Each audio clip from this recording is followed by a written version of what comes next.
Hello everyone, in today's video we are going to learn how to send an international wire. So the very first thing we are going to need to do is navigate to the Payments and Transfers tab within Online Banking and select that Wire button. Once we are here, we can go ahead and hit the New Wire Transfer option, and we are going to select the International FX Wire type. Keep in mind, when setting up an international wire, the deadline to do so is 1 p.m. Central Standard Time. If you attempt to submit a wire after 1 p.m. Central Standard Time, it will not go through and you will have to resubmit it for the next day. So the transfer description will be internal.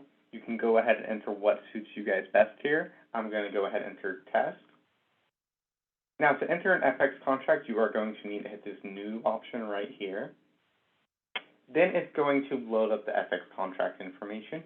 This will also require a description, something easy for you guys to remember. It's all internal, so I'm going to go ahead and hit test.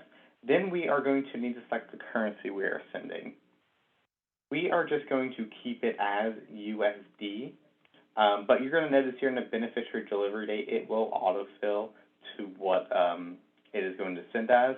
The only options you will have is if you're sending as Mexican pesos or Canadian dollars, you will have different delivery date options.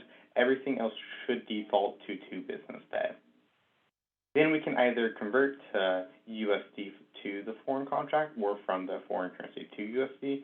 Since we are sending USD, we can keep it as USD. Then we are going to need to enter an amount and go ahead and hit next.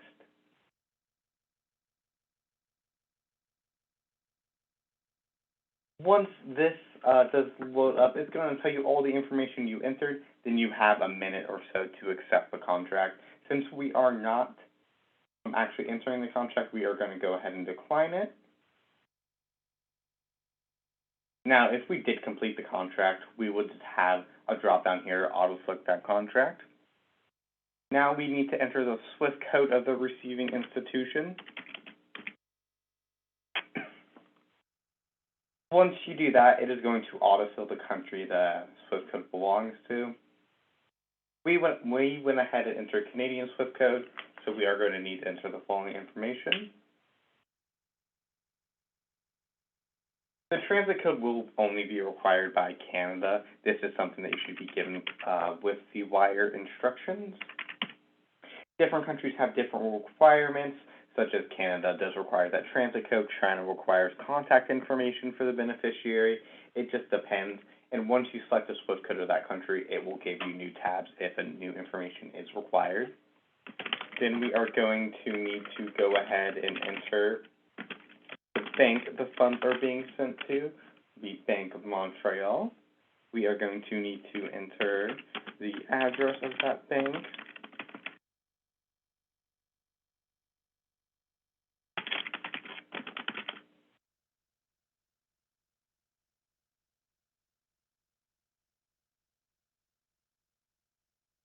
Right now, we are going to need to enter the beneficiary's information. We can go ahead and enter the account number. Go ahead and enter the name of the beneficiary who is receiving the funds, the address,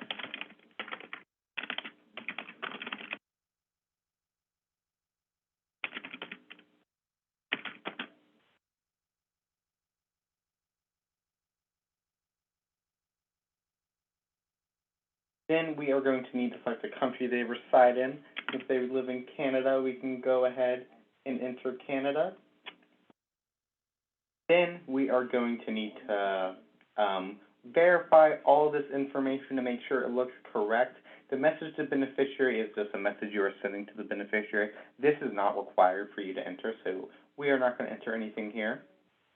Then now, if we had an available FX contract, we would be okay to hit process, and then we would complete with our dual-factor authentication with the token. Or we can go ahead and hit the Save button. Once you are ready to process it, again, make sure the deadline is 1 p.m. Central Standard Time. Make sure you get the wire in before that time. But a couple minutes after the wire is processed, you will receive a call from a bank representative to verify the wire details. If you have any questions about this process, feel free to give us a call. And that is all I have for today's video.